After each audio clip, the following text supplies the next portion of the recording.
The Navigating Disability podcast often discusses topics including disability, injury, mental health, and mentions of sensitive issues such as trauma and suicide. Listener discretion is advised. Please take care while listening. Welcome to Navigating Disability. Today we're joined by Chris Ruden, an amputee, type 1 diabetic, world record powerlifter, model, author, and fierce advocate for disability inclusion. Born with a congenital limb difference and diagnosed with diabetes at 19, Chris spent years hiding his disability until he embraced it, transforming his life and mindset. Join us as we explore Chris's journey of overcoming adversity, challenging perceptions, and using lived experience to inspire real change. Welcome, Chris. Thank you so much for joining us. Thank you for having me and great introduction. I don't need to say anything else, so thanks for the episode. We're done. That was a beautiful introduction, so I appreciate that. It's like I didn't think it was ever going to end. You've done some amazing stuff. Can you tell me what it was like growing up with a limb difference? I think people often see what other people consider a finish line, or they see the highlight reel, whether it's social media or a resume or just fancy words you put on paper. And sometimes that kind of negates the actual struggle, like the real struggle that we go through. So people see me now, I might have like the swoopy hair and some nice tattoos, or I had some records in powerlifting, but growing up with a disability, I learned or I was taught by society that there is a glass ceiling on who I could become. It taught me that I am not allowed to be myself in public because that was disgusting. That was a monstrosity. And I had a condition worth hiding. So while I was growing up, I grew up in a really rough area in the United States. I was kind of welcomed in that rough area. It was just I grew up with the same people and that was okay. It wasn't until I started switching schools where people started pointing out more and more that I was different. And in the way of, yes, bullying, but honestly, to the point where I just didn't want to be here anymore. Every single day I'd have to lie to my mom, and she was a nurse, and she was like, "How was your day?" And I was like, "It was great, Mom." I had to lie to her every single day because I was embarrassed that my mom had a kid that looked like me. Oh, I was genuinely embarrassed to tell my mom that I was getting bullied because I was like, to me, how embarrassing. My parents are working day in and day out to provide for a kid that isn't even whole. that isn't good That's how enough. I felt the majority of my life. And that led to hiding my disability for almost 2 decades. So what was the moment where you went, this is me. This is me and I'm going to embrace it. I wish there was like a Disney moment that just Yeah. changed everything. And what I find is that it's a series of moments, and Yeah. it's a buildup where I was at my lowest when I remember being made fun of by my middle school crush. I worked up the courage to ask this girl named Crystal out, and I remember walking up to her desk. I've told the story all across the United States and across Europe. I finally worked up the courage to ask this girl out, and my friend started laughing. I'm like, "Guys, stop! You're gonna mess this up." And I turned back around, and she's making fun of my hand with the stapler, calling me claw boy in front of the whole class. And I shoved my hand in my pocket, and I pretended like it didn't hurt, but that damn near killed me. And I kept my hand in my pocket for 10 years. I kept my hand in my pocket when we did the exercises running. I kept my hand in the pocket when we went to the beach. I kept my hand in the pocket when we went to national monuments where security tried to make me take my hand out of my pocket and I refused. So they interrogated me in the back. I kept my hand in my pocket for 17 years total, to the point where even when I was with a partner for 4.5 years, she had never seen my hand and we lived together. So Wow. uh, there were quite a few moments, but I'll never forget my mom when I kind of lost it on her and I was like, "Mom, like, why did you do this to me? You know, you're a nurse and you help all these other people. Why did you make me, your kid, this broken monster? Why do you help everyone else, but you can't even help your own son?" I lost it on her and I was blaming her. I didn't know how to deal with those emotions. And she she just broke down and she cried and she could barely say, I'm sorry. So like that was one of those moments where I was like, I got to do something different. I don't know what the answer is, but it still took years from there, you know? And I started helping other people. I've always wanted to help other people. I didn't know what it looked like, but that kind of helped me take the steps to help myself, you know? Kind of like you teach best what you need to learn most. So it took me a long time, a very long time. It wasn't until I was 27 years old that I truly leaned into just being me and being okay with showing my hand, let alone becoming Chris and not just the guy or the kid with the disability. I'm really struggling, Chris. I've got my mother's hat on, and I'm just Mm. picturing you crying and blaming me for not fixing you, for not whatever. How does that sit with you now? Because I know as a mother, you would do anything to help your children. Like, yeah, you just about got me in tears now. Like, I can visually see the whole scenario. But then I also sit there and go, but it's not your mum's fault. Not, it's not. And it's not my fault that I felt that way. And when I speak No. to people with disabilities like all across the world, I explain to them it's not your fault. Yeah. Yeah. But it is your responsibility. And I don't mean that in the way of putting it on you. I mean like breaking up that word into responsibility. And I had to learn to choose my responses instead of just let society choose them for me because society already says I'm broken, I'm different, I'm useless, I'm helpless, all these synonyms that have been wrongly attached to disability, which shouldn't and don't truly exist. But it took me a long time to understand I wanted my mom to fix me because I felt broken. But just because I felt broken doesn't mean I was broken. Yeah. It took me 27 years to realize my disability was not a sign that I was broken, but it also wasn't a sign that I was a superhero either. It was just a sign that I was human. And I couldn't accept for the longest time that disability was human, until I realized that is just a normal part of humanity. Unfortunately, society has shrunken the definition of normal to exclude people like me. I have type 1 diabetes and I have a disability. Those are two things that fall outside of the norm of society, but completely inside the norm of humanity and the world, dating back to God knows when, you know? So once I started to get a little bit more curious to say, are these labels correct? Are these definitions or parameters of what life is supposed to be correct? Or could I possibly look at them differently? When I started developing more curiosity, I started giving myself more room to be like, oh, I'm completely normal having a disability. I'm not abnormal because normal, based on humanity, includes me. Society might not, but humanity does.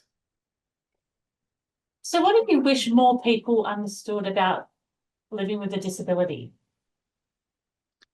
Depends on who I'm talking to. So, people with disabilities definitely understand there is no amount of motivation that's going to change our disability. There's no amount of rah, rah, rah quotes. There's nothing to be fixed. There are moments that are extremely frustrating. With diabetes, for example, I can speak from my own experience. It's a minute by minute condition, and I have to take insulin 5, 6, 7 times a day to stay alive. You know, people don't understand the difficulty or the tediousness that comes with a condition I never asked for. It's not their job to understand, but it's also not my job to pretend like everything is amazing all the time. We have those hard moments, and diabetes was the reason I fell into becoming a professional speaker. So, good, bad, everything in between.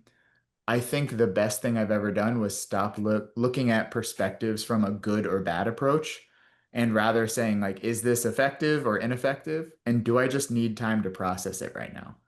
The Yeah. emotions are valid, feelings are valid, all of that is valid. But just because you feel a certain way doesn't make it a fact. It just makes it real in what you're feeling right now. So I think people need to understand that disability is something to be believed, not doubted. Don't don't doubt my experience because you can't see it, touch it, or feel it personally. Instead of casting doubt, let's be more curious and more open to understanding other people's perspectives and less trying to force your way as the world. A big saying I like to say is your way is not the way, it's just a way. So, like, be Love a little that. bit more considerate of different ways. Yeah.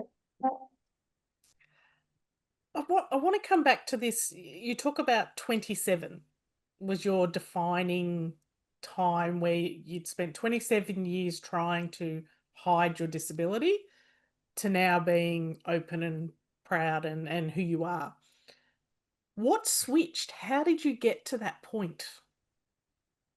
Two moments, two big moments. One, in the United States, healthcare is pretty difficult. So I told myself if I ever got a prosthetic arm, I would stop hiding my hand, thinking that I would never really get approved for a prosthetic arm.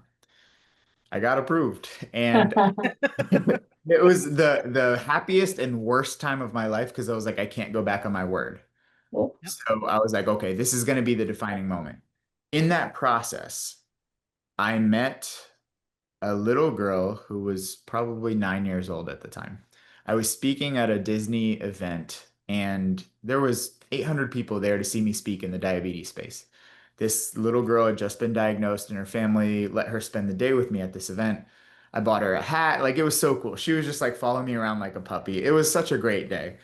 I was still hiding my hand at the time. I wore a glove over my left hand. I was still hiding my hand. I spoke on stages, but I still hid in plain sight. And a lot of people might understand what that means, you know? We were walking down this long corridor, and I always kept people on my right side so they weren't on my left side to be around my left hand. She stood on my left side, and I was okay with it, you know? Out of nowhere, she grabs my left hand and just starts swinging it like a kid would. And I just, every muscle in my body like tightened up, you know? And I was freaking out. I'm like, oh my God, what do I do? Like, what? But she wasn't. She wasn't at all. She looked at me and she was like, it's okay. You don't have to hide around me.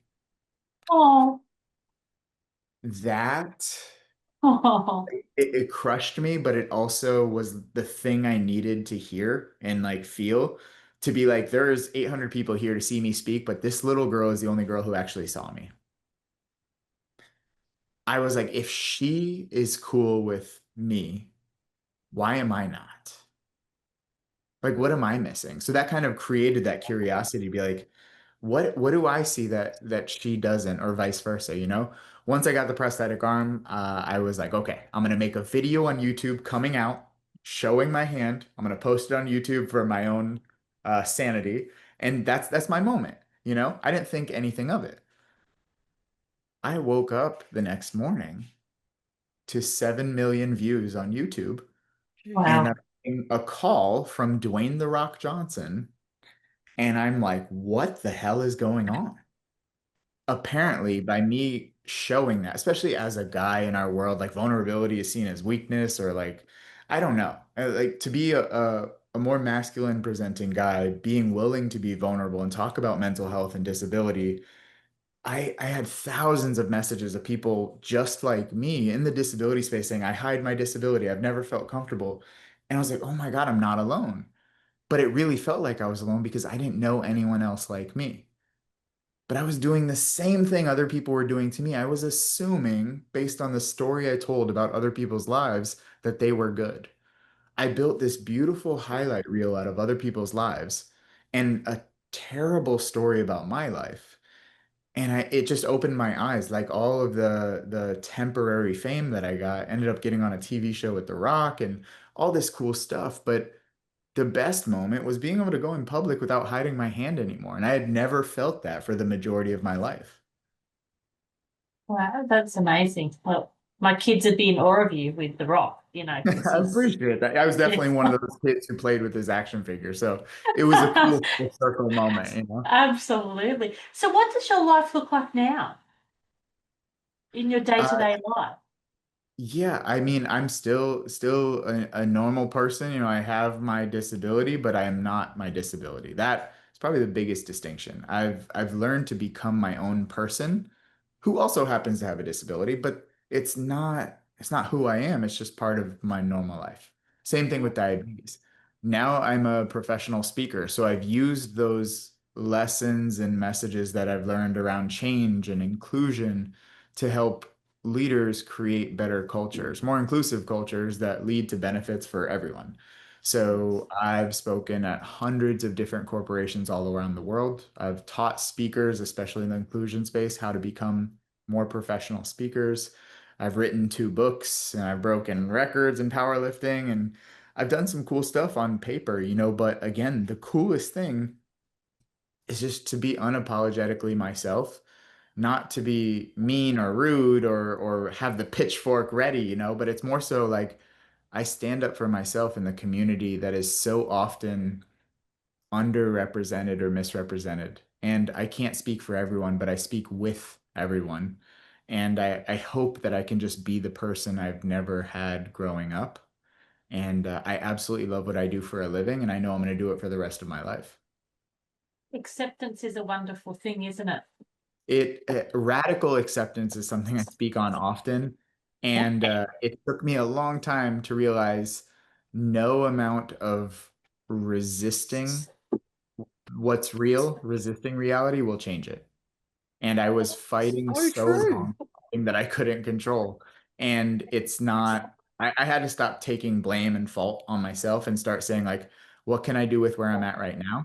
And sometimes I'm cynical. So like people try and paint me as like a motivational speaker. And I'm like, I'm kind of like the cynical speaker because I'm like, how can we make this suck less? That's just the one thing I ask all the time. Like, how can I make this suck less? That's all you need. Sometimes it's not about more and more and more. Sometimes it's about subtraction, I'm like gonna write Yeah. that down. How do I make seriously though, like ask yourself this. Like think about when you get a flat tire. What's the first thing you do? Set the car on fire. I don't know why we do that as adults, but we tend to take a situation that's already not good to us and we make it worse. Like how can we Yeah. just stop making it worse? We can't always make things perfectly better. But a lot of times we can stop ourselves from making it worse. I'm gonna have to go back and listen to this again because you've got some real one-liners Yeah. there that I appreciate my friends are like, you speak like a quote, and I'm like, I'm sorry, but it's just like what I've done. I've taken years of like pain and hardship and lessons, and I've distilled it to like, how can I understand it simply so that I can speak to someone clearly and not get lost in what I needed to hear for so long. I don't have all the answers, but I am very clear in is what I'm doing right now helping me or hurting me? And to make it that simple, I've made so many better decisions that have helped my life and people's lives around me, and I just hope to keep doing that. So if it requires me speaking like a poet or a philosopher, I'm here for it. you talk a lot about staying strong and positive and making the best out of a bad situation. How do you balance that with asking for support when you need it? I think even then, when I was trying to build my business around speaking, I was constantly being asked to speak about overcoming adversity, overcoming adversity, constantly just how did you overcome your disability? And I thought about it. I'm like, I've never overcome my disability. I still have it. So that I didn't overcome mental health issues. Like it's not like there's a finish line to success or a finish line to disability. There's nothing to overcome. We learn to live with things and we learn to it's like a constant dance. Like some days is harder and some days isn't, and that's okay. Well, I stopped looking for like a linear path of like healing or a linear path of happiness, and it's more so finding contentment when you can and being curious enough to make things a little bit better when you can or when you need to. You need to be able to ask for help. And I read about this in my book on change. So many people are afraid to ask for help or they think they're a burden, right? And I'm sure a lot of people can associate with that. We always feel like a burden when we're asking for help. But can we just reframe that real quick and ask, how does it feel to help people? Doesn't it make you feel great? Don't you love being helpful? So, can I ask you, why do we deny that feeling from other people to help us? Why do we assume that other people wouldn't be just as happy helping us as we would be helping them? What's Okay, different? you've just blown my mind because I never looked at it like that. Because I'm always the first to put my hand up, go, what do you need? But it's very hard for me to ask for help. Yeah, And it's a great way to think about it. And you brought up another topic that I would love to show with you and anyone listening. Just in your head, real quick, can you say the word silk 5 times fast? Like silk, silk, silk, silk, silk. What do cows drink? Most people would say milk, and no, it's water. But you said yeah. milk because it rhymes with silk. So if I can condition you to say the wrong answer to something you know, how often are you conditioning yourself based on the words you're using in your head and out loud? I, similar to what you just said, I have a hard time. Well, no, you've had a hard time in the past, but that's not who you currently are. It's what you did in the Mm. past. What happens if we gave ourselves room to be different or improve or grow? But when we say things like, no, I'm lazy, you're not lazy. You've had a habit of maybe doing some lazy stuff in the past, but that's not who you are. Like, why can't we separate habit from identity for a second to give yourself room to change, you know? And Wow. I could I sit know and listen to you all day. trust Hang on, me, what did you say? Separate identity from from habit. habit. Yeah. Love it. Absolutely. I'm going to use this on my children as well. I'm just It's like, it's really good when you come from curiosity instead of like yeah. pushing. When we just ask better questions, like how could we make this possibly better? What could I possibly do to make this better? How could I look at this situation differently? Basically, using how and curious questions instead of definitive statements. I can't do this or this will never work. I have to talk a lot of people off ledges, at different levels, from leadership to personal. But when someone comes to me and like, I never complete anything. I never do anything good. Nothing ever goes my way. I hear these kind of conversations and it's so sad because they genuinely believe it. And I kind of make them laugh a little bit because I say nothing. I'm like, so you didn't pour that bowl of cereal this morning perfectly? You didn't make that coffee stupendously? You didn't add enough salt and it was perfect? They're like, yeah, I did those little things. So I'm like, so now you can no longer say nothing. Let's start using just factual words. Let's start using factual language. Let's no more lying or no more saying the wrong thing. Let's just, instead of being positive or being negative, let's just start with the facts. My disability is I have 2 fingers on my left hand and a shorter left arm. Is it good or bad? Nope. We're going to stop right there. We're just going to talk about the facts. From there, I can build a better story. But if we just stop at the facts, you can't say diabetes is good or bad because diabetes is a condition. That's it. Everything else is the narrative we establish, and we are the ones who establish narratives. Now, sometimes a lot of hard stuff has happened to us, so it's easy to make a really bad narrative. But I know you know this. A bad narrative or stress has never helped you. You've never said, thank God I stressed my way to feel better. You've never said that, ever. Mhm. And I know there's a lot of people listening because 16-year-old me would have said this to me. Easier said than done. Easier said than done. Of course, me being a speaker, I have to have a response for that. So, better done than said. Yes, it is easier said than done, but it is also better done than said. It's easier to say you want to go to work than to actually go to work, but we go to work when we can. It does require action, and that's the hardest part is I had to practice all of these like thoughts. I had to put them in practice for my own life before I could help anyone else. So now I'm just here trying to do that, and you all are doing the same thing with this podcast. So giving me and other people like me and like yourselves a platform to connect and create community, but also remind people you're not alone. I'm halfway across the world and we're in the same conversation. Yeah. And I think, yeah, that's it. There's so much connection to be had. You've just got to get out there and source it. That changed Absolutely. everything for me in the diabetes space. I was diagnosed with diabetes at 19, and I felt super alone because it's a condition that you can't see. So you can't see that I'm struggling. You can't see that my blood sugar is low and I feel terrible and I'm at risk of passing out, but you don't know. If anything, you might think I'm faking it. Oh, he has muscles. He can't have a disability. He can't be, there's so many narratives, you know? But I found a Facebook community of other type 1 diabetics who also lifted weights and were active. And I was like, oh my God, all these people are just like me. And it's not like we just sat around complaining about our condition, which we did if we wanted to, because we have free will. But we connected, and some of my best friends I met in that group, and that's how I started public speaking. If it weren't for that community, I probably wouldn't be doing what I'm doing today. So community is what saved my personal life, my mental health, and just my career trajectory. Amazing. Amazing. I have no words. What's one thing that you wish people understood about living with a disability? It's not it's not linear.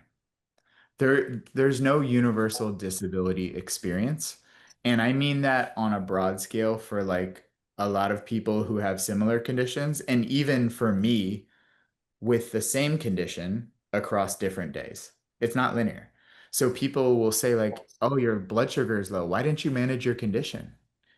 And that the blaming attitude of like not understanding everything that goes into it and assuming like I did something wrong for a condition I never asked for that I should be managing according to you perfectly. Everyone has amazing ideas when they don't have to be the ones responsible to do them. So people are so quick to be like, why don't you just? I hear the word just and I'm like, I'm not listening anymore because, of course, it's really easy to point your finger. I really wish people would just understand it's not linear. It's not so black and white, and it's not like, oh, it's easy or it's hard. It varies. It varies. And we need the room to live in a varied state and not be pressured to like, oh, you have this disability, so you should be acting this way and you should be feeling this way. There's no should be's, and I'm not gonna should myself all day so that I can fit into this box that you created. So can I ask you, how does mum feel about your success now? From that moment where you broke and you blamed her and and were trying to find answers to right now. How's mum? Well, we'll start with this. When I told my mom that I was going to switch from exercise science, which was my degree, to speaking, she said, "What?"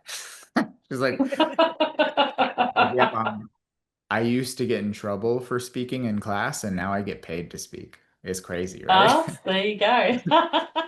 So actually, cool story. I launched my second book last year in September, and I flew my mom down here, and it was the first time she really saw me speak, and I got to tell a story with her in it, and she didn't know that I've told that story over 100 times across 3 different continents, and she was in tears, and I was in tears, and it was incredible. But I think she understands now that everything she did and everything I did led to what I do today. So I'm glad she got to be a part of that, you know? It would have been a beautiful moment. As a mum myself, it would have been, Mhm. yeah, amazing. How do you deal with people who treat you like you can't do things, or you probably don't even give them an opportunity today, but back in the past, I'm sure a lot of people thought that you couldn't do things. How did you deal with them? I think I never understood, or I was never even exposed to what ableism is until I started speaking in the disability space and like truly started to immerse myself. I thought ableism was just normal. When people would make backhanded compliments to me, like as I was in my bodybuilding and powerlifting career, people would say things like, "Wow, you're really strong. I can't even do that." And I was like, "Oh, that's a compliment." And then I realized, oh, what they meant by that was they see me with a disability. They assumed I was weak, so they were surprised that I was strong. They completely disregarded the years of training and effort and dedication that I had simply because I looked different than them. And I was like, oh, that's not okay, you know? And now there was a point where it was almost like a bell curve. There was a point where I accepted it. There was a point where I rebelled against every bit of help whatsoever. I can do it myself, you know? And now Extreme it's like, oh, you want avoidance. to help? You want to help me? Great, please do. You want to do my laundry too? Great, take care of it. I'm here for it. It's I've become more accepting of help when I need it and when I am willing to ask for it. But I do what I'm capable of and I accept help because I'm not taking it as a negative thing. If you say like, "Oh, let me help you lift that," and I'm like, I have a world record in powerlifting where I deadlifted 675 pounds. Like, I promise you, I can lift this bag of chips. I'm good. I got this. I'm okay. But sometimes I'll put it back to people as a like kind of a funny way. But I will be super transparent. There are moments where I don't want to deal with it. If someone asks like, "Hey, what happened to your hand?" I'm like, "My name's Chris." Yeah. That's it, you know? And I've had so many interesting experiences when I go to speak for companies because even when companies hire me to talk about accessibility or anything like that, I had a lady ask me, she's like, "Hey, what do you prefer for your introduction? Is it disabled? Is it handicapped? Is it crippled?" And I was like, "It's Chris. Mm. It's Chris." Yeah. And it's one of those things that there's no malicious intent by it, but there is a level of ignorance or just lack of understanding. So when we are, and this goes to everyone, I want to like, I really want to be specific about this. When you are capable or willing to educate, great, do it. If you don't feel like educating, it's not your job. You don't have to. There needs to be a balance or openness of like some people, and I see it on LinkedIn a lot too. We have to educate. No, we don't. No, we don't. We did not ask for these conditions. We did not ask for these situations. We did not ask for these societal barriers. It is not our job to educate when we are not capable or we don't have the energy to. When you can, great. When you want to, great. But it is not my job as a person with a disability to constantly advocate and educate people. I will do it when I can, but I'm human. When I don't want to, I don't want to. And that's okay. I look forward to the day when people just look past the disability and see the person. Because that's all anybody wants. That's It's so wild that we don't do that yet. And Hmm. I I ask people, do I ask people like if you go into like a Starbucks or a store that you go to, maybe your local coffee shop, if you walked into your local coffee shop and everyone looked exactly like you, wouldn't you freak the hell out? Mhm. Wouldn't you be terrified? But you go into a coffee shop and everyone looks different and you're completely at peace. What's the difference? What's the difference? It is so normal for you to understand everyone looks different, but the second you see a disability, you freak out. I've had people stare at my arm and then try and be normal, like, "Hey, I like your haircut." And I'm like, "That's not what you mean." I'm like, at this point, just say it, you know? Yeah. It I'm sure you've all have experienced this, whether personally or through other people, when people say things like, oh, I couldn't help but ask. And I'm like, yes, you could. You could. You don't want to, but you could. I promise you, you're capable. And sometimes I will catch people with that because some people need to realize your curiosity is not my problem. Love that. So Because true. yeah, yeah. So And true. I'm not being mean because again, I educate a No. majority of the time. A majority of the time I do kind of take it on me to do that. But there are moments when I'm with my wife and something happens, she'll get really like angry and I'm like, it's okay, but I just don't feel like being the motivational speaker today. I just want to be Chris right now. And And that's okay. that's That's okay. It is yeah. okay. That's okay. So Yeah. you can take your cape or your badge off once in a while. You talked about your high school crush and how that whole Mhm. situation crushed you. And you now just said you've got a beautiful wife. What was the difference between that experience with your childhood crush to meeting your wife now, and how did that evolve? It was definitely me. Uh, it, in the sense of you can only be ready for what you work on internally. I truly think like all life is an internal battle going outwards, not the other way around, you know? So I had to learn to be at peace with myself before I could ever be at peace with anyone else. How can I expect you to give me love or trust when I wouldn't even give that to myself? I had to do so much sitting with myself in uncomfortable times. I went to therapy and I had to really understand what I was avoiding. And it wasn't until then, I've had relationships before, but it wasn't until I was more open to myself that I was truly open to someone else.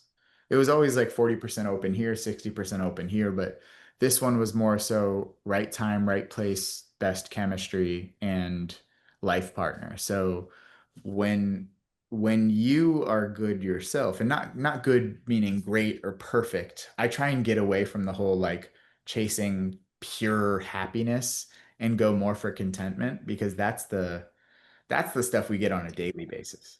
That's You real. run a marathon or you complete a puzzle and that's the dopamine that feels really good. But you're not always crossing finish lines. Sometimes you just want like peace and contentment. And somewhere along the way we've demonized contentment as complacency, but those are very different words.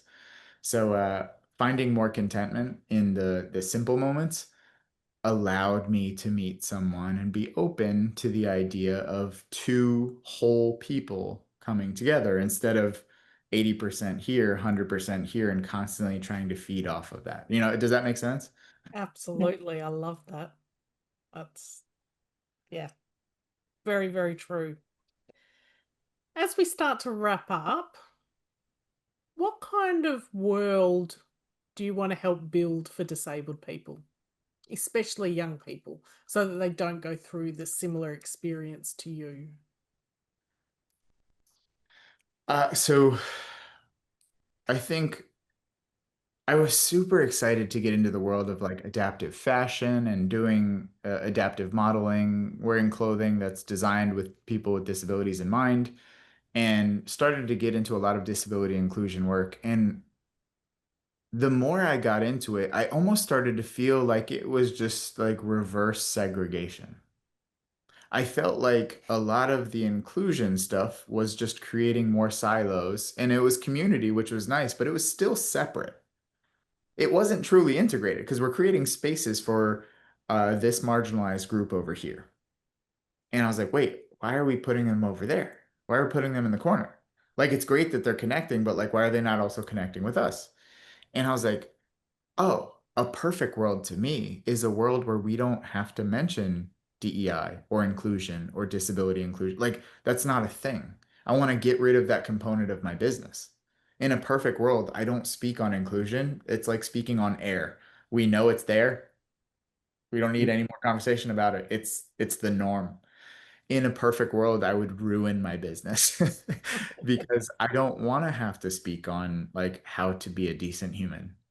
I don't want to have to speak on how to include people with disabilities. I don't want to have to teach you the KPIs or the benefits to productivity and profitability through disability inclusion and culture. Like, I shouldn't have to do that.